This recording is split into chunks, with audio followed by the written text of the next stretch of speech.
नमस्कार सांग माने आज गोटे फ्रेश रेसिपी को स्वागत करुच्ची। आज मु आपण मानक पई गोटे टेस्टी गोटे कंचा कदली गोटे चिप्स आनी जोड़ा कि आपण मानक समस्त को बहुत भल लगे। कंचा कदली तो आपण माने समस्ते माने चिप्स करी खाउछन, किंतु मु आज आपण मानक गोटे डिफरेंट वे रे नुआ उपाय देखेबी जोड़ा कि कंचा कदली चिप्सटा बहुत माने टेस्टी लगे। ता सहित फुला फुला जो बेसन फेणटी देते से आणटी फुला फुला ही भितर पूरा सॉफ्ट लगे, बिल्कुल भी पूरा क्रिस्पी लगे, जोड़ा कि खाइबा को बहुत टेस्टी लगे। आपण माने संध्या समय रे हो खाए भात सांगरे हो आपण माने को खाइबा को बहुत भल लगे।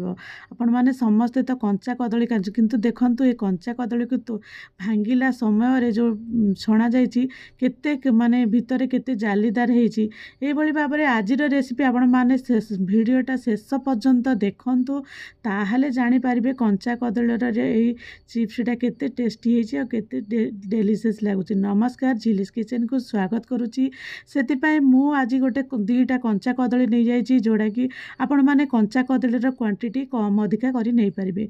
मु आज दुईटा कंचा कदली रे पाखापाखि 8 ରୁ 10टा खंडे हमर कंचा कदलीर गोटे पीस हेछि, ताकू भल भाबरे धोइकी सफा कर देछि। कंचा कदली को आमे हमर छुरी साहाय्य भल भाबरे धीरे धीरे कट लगेदा काटिदेबा, जेमती भितरटा जो अंशटा से भल भाबरे जेमती न कटे। ताकू दुईटी माने दुई खंड करी गोटे गोटे पतला पतला स्लाइस स्लाइस काट देछि। आपण माने चाहिले मध्य गोल शेप करि पारिबे, माने आलू शेप मध्य बनै पारिबे। ता सहित सेति कंचा कदली को कला पड़िबनी, सेति पय म अल्प टिके हळदी गुंड दे देछि, ताकू पानी रे बुड़ेकी किछि समय रखिबा।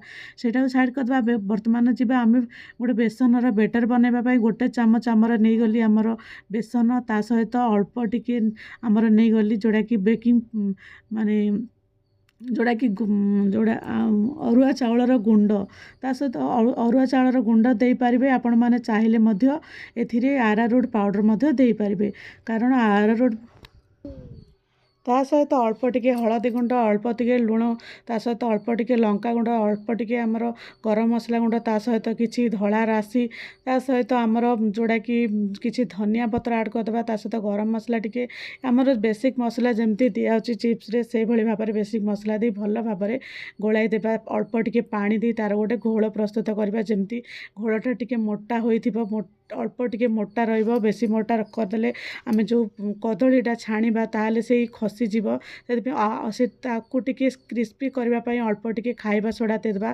ताकू अल्प टिके पानी दे ताकू एक्टिवेट करदेबा। एक्टिवेट करदेले से भल भाबरे माने से बेसन सहित भल भाबरे फेण होई जीवो, जोड़ा कि हमर जोड़ा छाणीबा समय रे बहुत टेस्टी लगे। से भल भाव गोलाई देबा, जमती कि बेटरटा टिके गाढ़ा टिके रहिबो, जमती आमे गोटे चेक करी देखिबा, जमती आमर गोटे कंचा कदली को बुड़े की देखिबा जमती से भल भाव छाड़ी जाउची। तापर एपटे मु लो टू मीडियम जाल रे आमर गरम करदेली तेल को लो अल्प टिके गरम करिवे, बेसी गरम करिवे नहीं। बेसी गरम करदेले सांगे सांगे आमर कंचा कदली पकेइबा समय से पोड़ी जीवो, कला पड़ जीवो। देखंतु एई भली भाबरे गोटी गोटी करी एमती छाणी छाणी गोटी गोटी परी पकाउछि, जेमती तार आमर बेसनर लेयरटा केते पतला रहिछि, केते जेमती पतला रहिले ही आमर जोड़ा कि आमर कंचा कदलीटा खाइबा को बहुत भल लागिबो। एमती गोटी गोटी करी जेतिकी आमर से तेल जेतिकी परिमाणर मु तेल देइछि सेतिकी परिमाण भितर ही आमे रखिबा पड़िबो।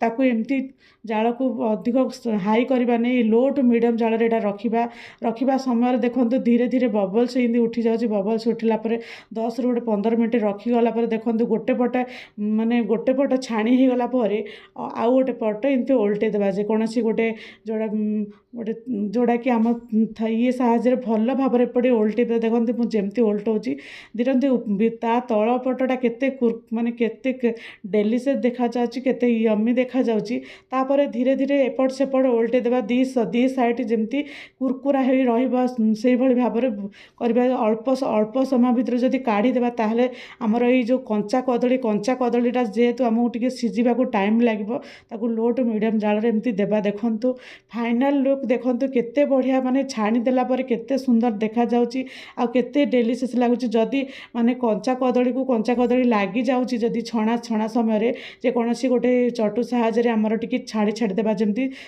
କାହାକୁ କିଏ ନ ଲାଗିବ ସେ ପ୍ରତି ଧ୍ୟାନ ଦେଇ ତାକୁ ଛାଡ଼ି ଦେଖନ୍ତୁ କେତେ କେତେ ୟମି ଲାଗୁଛି ଆଜି କଞ୍ଚା କଦଳୀର ଚିପ୍ସଟି।